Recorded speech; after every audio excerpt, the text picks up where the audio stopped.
Wala naman talagang problema sa mga tax na iyan. Ha? Ang pinopoint lang natin, sa bawat tax na idinadagdag sa atin, dapat dinadagdagan din tayo ng benepisyo. Inaayos ang mga kalsada, ang ating pampublikong paaralan at mga ospital. Ikaw, pag ikisumakay sa motor, 50-50 ka na kaagad. Kaya nung dating gustong-gusto ko magmotor, ay hindi na ngayon. Nakumbinsi ko na ang sarili ko mismo na hindi na magmotor. Sobrang pangit ng kalsada sa Pilipinas. Igigil niyo talaga ako.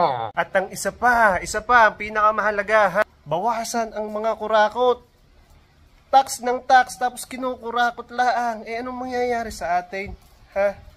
Huwag nyo nang pigilan yung mga impeachment na iyan. I-impeach nyo lahat. Kung sinong nakitaan ng konting kurakot, imbestigahan. Walang pipiliin, lahat imbestigahan. Hindi yung gusto nyong protektahan pa ang mga nakikitang nangungurakot. Kung may kailangang unahin, unahin na. Mga Pilipino rin mismo ang nagpapahirap na ubusin ng mga kurakot. Galit na galit kayo sa mga nagdadagdag ng tax sa atin, tapos ay pinoprotektahan nyo yung mga kurakot. Hindi dapat gayon na eh. Hindi ko kayo maintindihan lalo eh. Kay naman na kayo eh. Eh siya, bahala na nga kayo.